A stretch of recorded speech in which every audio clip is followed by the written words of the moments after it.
আল বিদায়া one Niha, ইসলামের আদিয়ন্ত ইতিহাস, প্রথম খণ্ড। আজকের বিষয় লাওহে মাহফুজ, তৃতীয় পর্ব। এরপর অর্থত আমি পৃথিবীকে বিছিয়েছি, বিস্তৃত করে স্থির অটল করে দিয়েছি, ফলে তা আর তোমাদেরকে নিয়ে নড়ে না। এজন্যেই আল্লাহ তাআলা বলেছেন, অর্থাৎ আমি এটা কত সুন্দরভাবে বিছিয়েছি।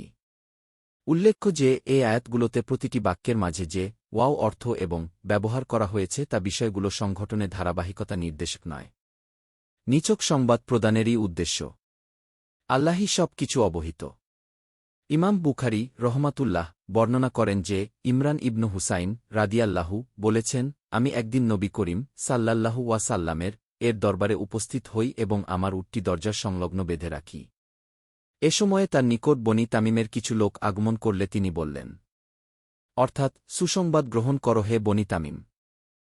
তারা বলল, সুসংবাদ তো দিলেন, আমাদের কিছু দান করুন। কথাটি তারা দুবার বলল। অতঃপর রাসূলুল্লাহ সাল্লাল্লাহু আলাইহি ওয়াসাল্লাম একদল লোকের আগমন ঘটতে দেখলেন। হে বনী তামিম যখন প্রত্যাবর্তন করল, ওই ইয়েমেনবাসী লোকরা সুসংবাদ গ্রহণ করো।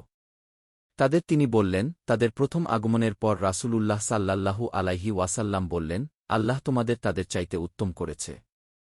তারা বলল, আল্লাহ রাসূল আমাদের এ সুসংবাদ জানাতে প্রেরণ করেছেন।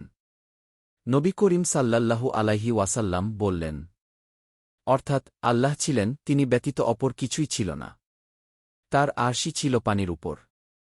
লিপিতে তিনি সব কিছু লিপিবদ্ধ করে রেখেছেন এবং আকাশসমূহ ও পৃথিবী সৃষ্টি করেছেন। এমন সময়কে একজন ডেকে বলল, হে হুসায়নের পুত, তোমার উটনী তো চলে গেল। উঠে গিয়ে দেখতে পেলাম যে উটনীটি মরীচিকার দিকে চলে যাচ্ছে। আল্লাহর শপথ, পরে আমার আফসোস হল, হায় যদি আমি উটনীটির পিছে না পড়তাম। ইমাম বুখারী রহমাতুল্লাহ মাগাসী, যুদ্ধবিগ্রহ এবং তাওহীদ অধ্যায়েও এ হাদিসটি বর্ণনা করেছেন। তাতে কোনো বর্ণনায় ৩০ হতে ৩১, অর্থাৎ তারপর তিনি আকাশমণ্ডলী ও পৃথিবী সৃষ্টি করেন। ইমাম নাসাইর বর্ণনায় পাঠও এটিই। ইমাম আহমদ ইবন হাম্বল রহমাতুল্লাহ বর্ণনা করেন যে আবু হুরায়রা রাদিয়াল্লাহু বলেন, রাসূলুল্লাহ সাল্লাল্লাহু আলাইহি ওয়াসাল্লাম আমার হাত চেপে ধরে বললেন, অর্থাৎ আল্লাহ তাআলা মাটি শনিবার দিন, পাহাড় পর্বত রবিবার দিন, গাছপালা সোমবার দিন ও অপ্রীতিকর বস্তুসমূহ মঙ্গলবার দিন সৃষ্টি করেছেন, বুধবারে নূর, জ্যোতি সৃষ্টি করেন এবং কীটপতঙ্গ ও ভূচর জন্তুসমূহকে বৃহস্পতিবার দিন পৃথিবীতে ছড়িয়ে দিয়েছেন। তিনি আদমকে সৃষ্টি করেছেন জুমার দিন আসরের পর। আদমই সর্বশেষ সৃষ্টি, যাকে জুমার দিনের সর্বশেষ প্রহরে আসর ও রাতের মাঝামাঝি সময়ে সৃষ্টি করা হয়েছে। ইমাম মুসলিম রহমাতুল্লাহ ও নাসাই রহমাতুল্লাহ ভিন্ন ভিন্ন সূত্রে হাদিসটি বর্ণনা করেছেন। ইমাম নাসাই রহমাতুল্লাহ তার তাফসিরে বর্ণনা করেন যে আবু হুরায়রা রাদিয়াল্লাহু বলেন, রাসূল সাল্লাল্লাহু আলাইহি ওয়াসাল্লাম একদিন আমার হাত চেপে ধরে বললেন, অর্থাৎ হে আবু হুরায়রা, আল্লাহ আকাশসমূহ, পৃথিবী এবং এগুলোর মধ্যস্থিত বস্তুরাজি 6 দিনে সৃষ্টি করেছেন। তারপর সপ্তম দিনে তিনি আরশে সমাসীন হন। তিনি শনিবার দিন মাটি সৃষ্টি করেছেন। উল্লেখ্য যে ইবনু জুরায়জের এ ব্যাপারে মতভেদ রয়েছে। আলী ইবনু মাদিনী, বুখারী ও বাইহাকী প্রমুখ এ হাদিসটির সমালোচনা করেছেন। ইমাম বুখারী রহমাতুল্লাহ তার আত্মারিখে বলেন, কারো মতে হাদিসটি কাব আলাহবার রাদিয়াল্লাহু এর এবং তাই বিশুদ্ধতর।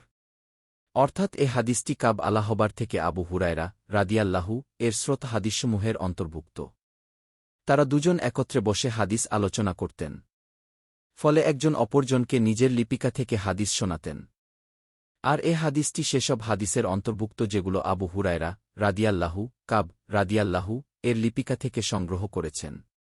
কিন্তু কোনো রাবি ভুলক্রমে ধারণা করেছেন আবু হুরায়রা সরাসরি রাসূলুল্লাহ সাল্লাল্লাহু আলাইহি ওয়াসাল্লাম থেকে এ হাদিসটি বর্ণনা করেছেন এবং রাসূল সাল্লাল্লাহু আলাইহি ওয়াসাল্লাম আবু হুরায়রার হাত চেপে ধরেছেন বলে উল্লেখ করেছেন। আবার এর পাঠেও ভীষণ দুর্বলতা রয়েছে। তন্মধ্যে একটি হল এই যে তাতে আকাশমণ্ডলী সৃষ্টির উল্লেখ নেই, আছে শুধু 7 দিনে পৃথিবী ও তার অন্তর্বর্তী বস্তুসমূহের সৃষ্টির উল্লেখ। আর এটা কুরআনের বর্ণনার পরিপন্থী। কেননা পৃথিবীকে 4 দিনে সৃষ্টি করে তারপর 2 দিনে দুখান থেকে আকাশসমূহকে সৃষ্টি করা হয়েছে। দুখান হল পানি থেকে উত্থিত সে বাষ্প যা পানি তরঙ্গায়িত হওয়ার সময় উপরে উঠেছিল, যে পানি মহান কুদরতের দ্বারা জমিনের থেকে সৃষ্টি করা হয়েছিল। যেমন আবু মালিক, ইবনু আব্বাস, রাদিয়াল্লাহু ও ইবনু মাসুদ, রাদিয়াল্লাহু এবং আরও কয়েকজন সাহাবা সূত্রে বর্ণনা করেন যে, রাসূলুল্লাহ সাল্লাল্লাহু আলাইহি ওয়াসাল্লাম এ আয়াতের ব্যাখ্যার বলেছেন, আল্লাহর আরশ ছিল পানির উপর। পানির আগে তিনি কিছুই সৃষ্টি করেননি।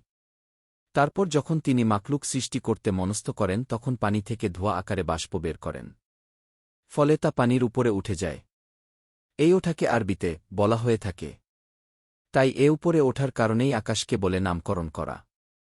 আমার ভিডিও ভালো লাগলে সাবস্ক্রাইব করুন প্লিজ।